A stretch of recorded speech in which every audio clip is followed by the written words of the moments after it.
स्वागत है आपका। दोस्तों, मध्य प्रदेश में एक छोटा सा शहर है बुरहानपुर, और यहाँ की पहाड़ियों पर स्थित है असीरगढ़ का किला, जिसे हम कहते हैं। इस किले को असअहीर नाम के एक हिंदू शासक ने बनवाया था, लेकिन बाद में नासिर खान ने धोखे से इसको हड़प लिया। इस किले के चारों ओर जंगल है, और इस किले के अगल बगल दूर दूर तक कोई भी बस्ती या घर या मकान नहीं है।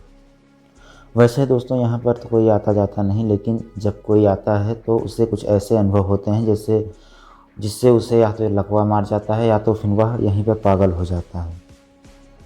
दोस्तों, यहाँ के स्थानीय लोगों में यहाँ अश्वत्थामा के होने की भ्रांति है। कभी किसी से हल्दी मांगने आता है तो कभी किसी से मक्खन मांगने आते हैं अश्वत्थामा, लेकिन उसका जो होलिया रहता है, उसका चेहरा रहता है, वो वैसा ही रहता है। उसकी माथे से खून निकलता है और उसके शरीर से दूर दूर से दुर्गंध आती है, कई लोगों का मानना है। चलिए सबसे पहले जानते हैं कि अश्वत्थामा थे कौन। दोस्तों, अश्वत्थामा गुरु द्रोणाचार्य के पुत्र थे, वही द्रोणाचार्य जो कौरवों और पांडवों के गुरु थे। दोस्तों, कौरवों और पांडवों की लड़ाई में अश्वत्थामा के पिता को और अश्वत्थामा को कौरवों की तरफ से लड़ाई करनी पड़ी। बाद में जब झूठ बोलकर पांडवों ने उनके पिता को मार डाला गुरु द्रोणाचार्य को, तो द्रोणाचार्य ने क्रोधित होकर पांडवों के सभी पुत्रों को मार डाला। दोस्तों, सिर्फ अभिमन्यु का पुत्र परीक्षित बचा था इस युद्ध में।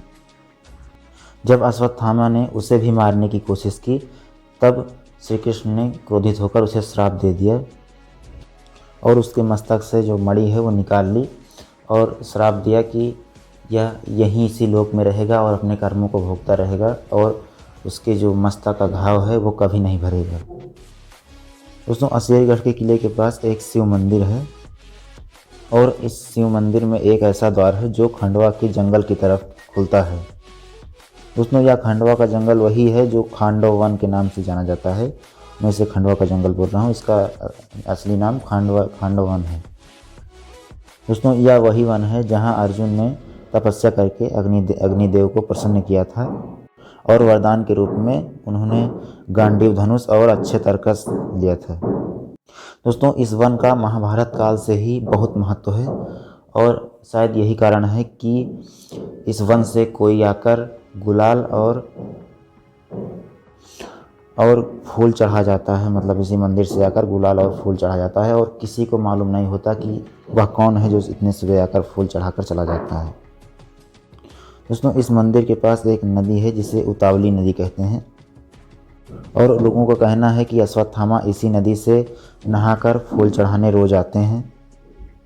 दोस्तों, खैर जो भी हो, अश्वत्थामा अमर है या नहीं ये कहना तो मुश्किल है, लेकिन कुछ तो अदृश्य शक्ति यहाँ पर ज़रूर है, और कई लोगों ने इसे महसूस भी किया है।